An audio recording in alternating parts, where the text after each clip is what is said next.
नमस्कार दोस्तों, मैं संजय मग्गू और मौजूद हैं देश रोजाना के डिजिटल मीडिया प्लेटफॉर्म पर। आपसे बात करने चला हूं हरियाणा के एक उस नारे की जो हरियाणा की सरजमी से बुलंद किया गया, जिस नारे को बुलंद किया देश के प्रधानमंत्री नरेंद्र मोदी ने।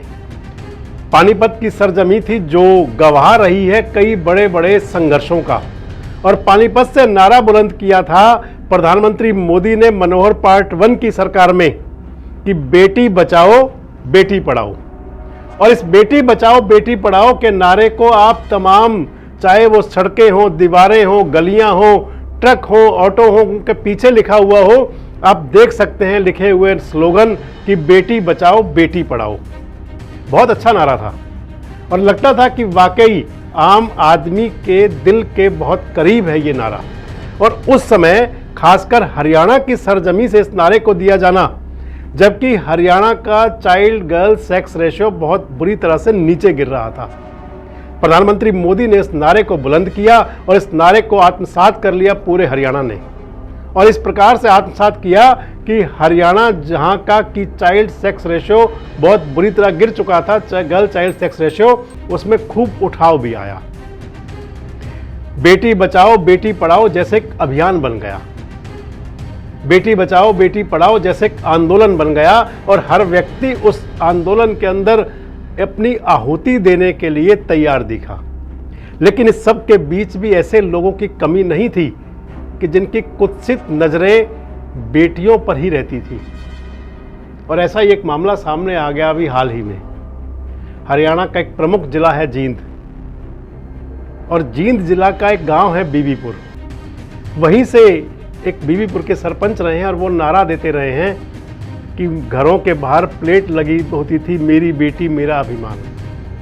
और उसी जींद के एक सरकारी स्कूल के प्रिंसिपल ने ऐसा वाकया पेश कर दिया जो कि आपकी आंखों को शर्म से झुका सकता है।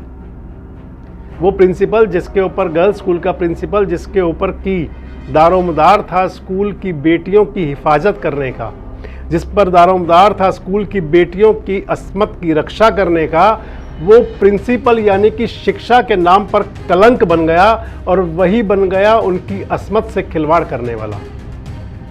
145 बेटियों के साथ छेड़छाड़ का मामला सामने आया। मैंने आपसे कहा ना कि सुन करके आपकी आंखें शर्म से झुक सकती हैं। आप सोच सकते हैं कि क्या हम उसी प्रांत के अंदर रह रहे हैं जिस प्रांत ने एक नारा बुलंद किया था बेटी बचाओ बेटी पढ़ाओ का। उस प्रिंसिपल पर आरोप ये लगे हैं कि उस प्रिंसिपल ने अपने जो कार्यालय के केबिन के जो शीशे थे वो काले कराए हुए थे, फिल्म लगाई हुई थी उनके ऊपर।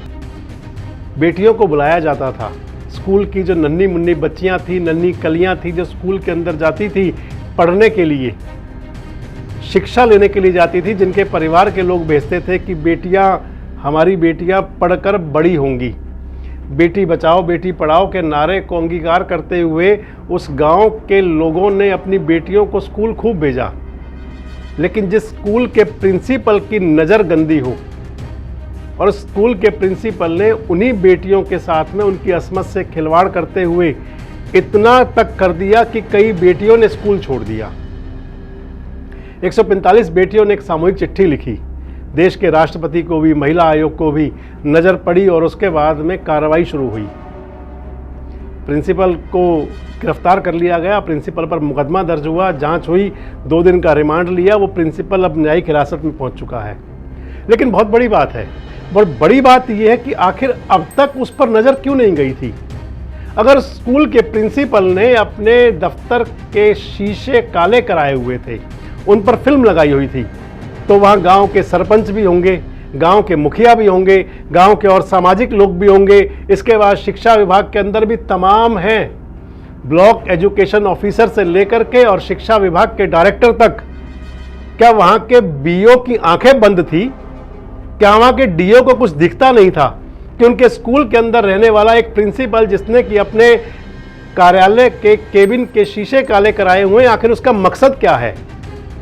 आखिर उन शीशों पर फीचर लगा करके जो फिल्म लगा ली थी वो क्या करना चाहता था?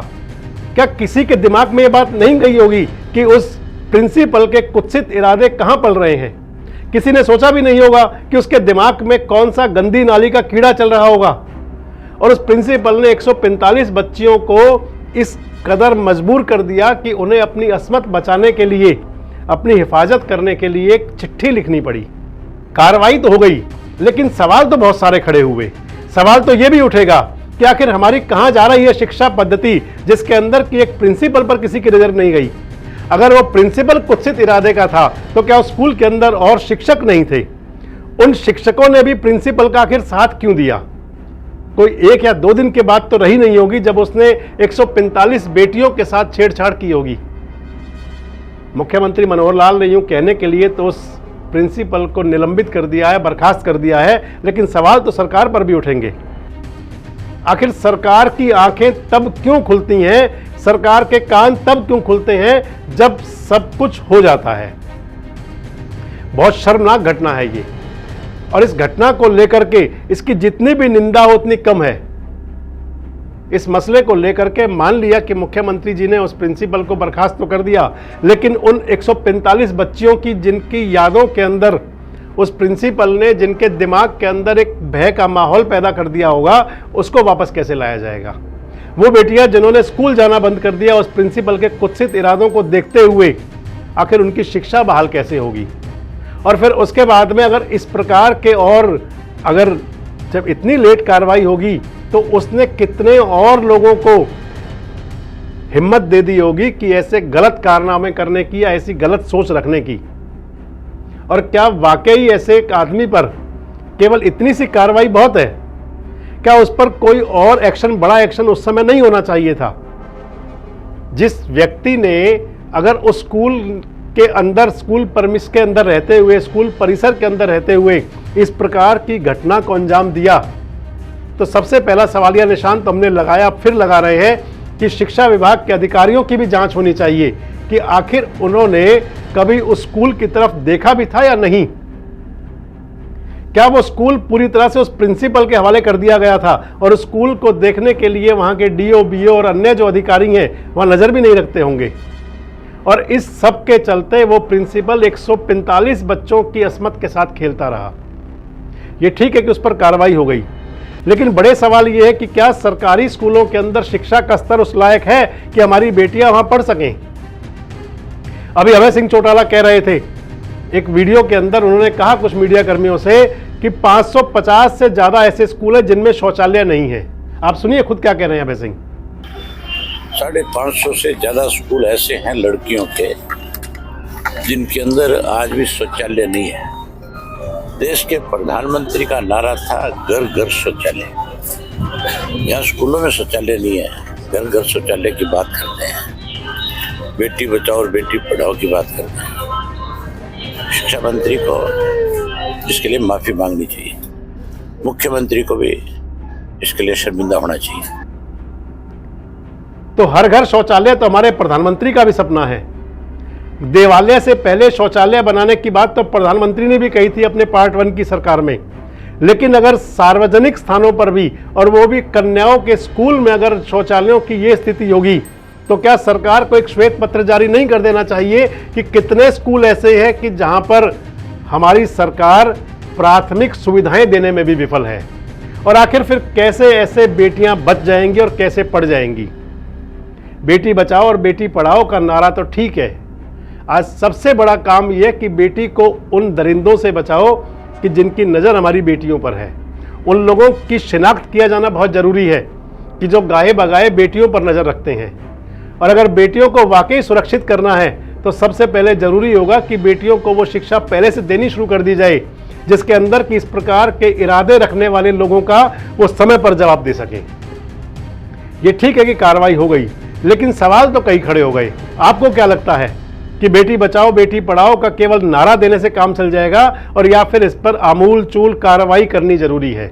कमेंट्स बॉक्स में आकर अपनी प्रतिक्रिया जरूर दें और इस प्रकार के वीडियोस के लिए हमारे साथ जुड़े रहें, देखते रहें देश रोजाना। नमस्कार, धन्यवाद।